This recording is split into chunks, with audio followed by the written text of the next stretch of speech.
I'm actually in the process of writing two books. The first book is about the business, Catalyst Peak Ventures, and what I'm creating and the value that I'm bringing. And then the other book I started writing is much more personal.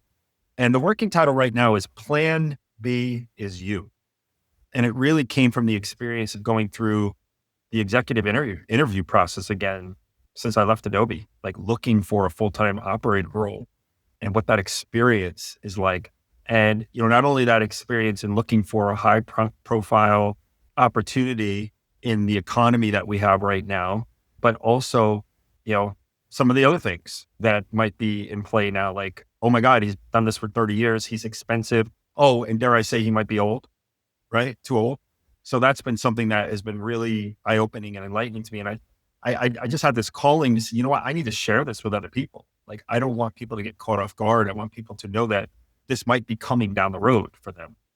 Folks that are in their 30s, 40s, that this might be coming down the road for them. So those are the two books that I'm working on right So now. on the latter book, I find it super interesting because Ken, I can't tell you how many of the conversations I've had with senior executives in the last year and a half that expressed like just concern and frustration about going through the process and feeling, wait, I thought I did everything right.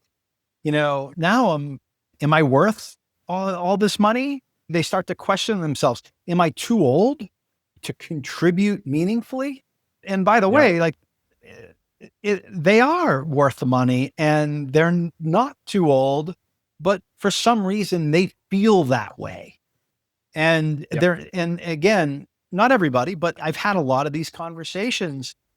Do you have any thoughts or advice to people who are going through that, or even more advice to people who are early, like, let's just say that 35, 40-year-old, what should they be doing to prevent themselves from being in that situation where they feel like that in their 50s and 60s?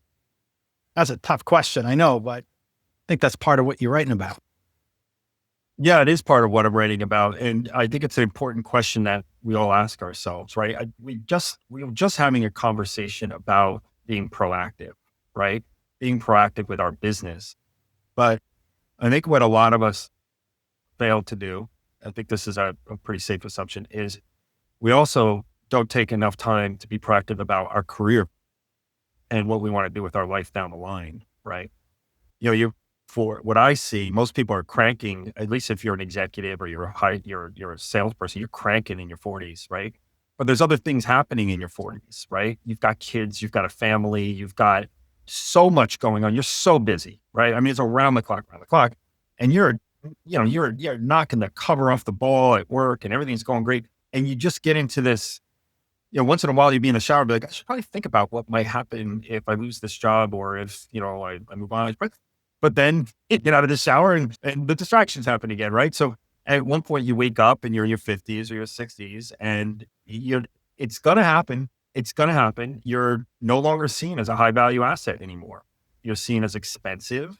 You're seen as replaceable, especially in technology. You're seen as maybe too seasoned or maybe even old, maybe not in touch with what's happening as far as technology Going is back to concerned. Bill Belichick. There you go. A narrative, I don't Yeah. know if it's right or not, but a narrative is one of the reasons why he doesn't have an NFL job is that he was like old but not just old. He's a lot of old coaches, but he's, older and out of touch and can't connect, even though he had all that success.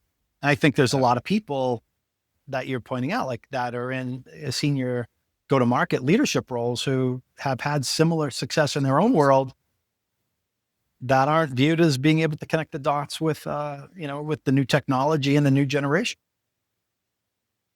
Yeah. And also flexible, right? So when you look at Belichick, I think a lot of people look at him as rigid. It's his way or the highway. And let's go back to the beginning of our time together, Taking, we talked about the founder, right?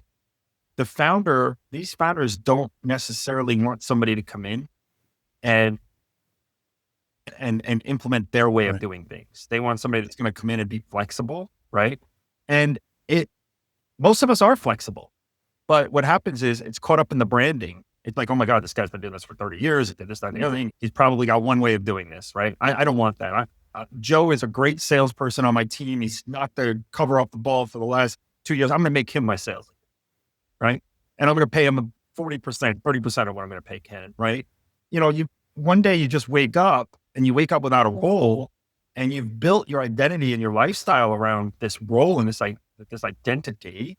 And all of a sudden you're like, holy shit, I don't have a plan B.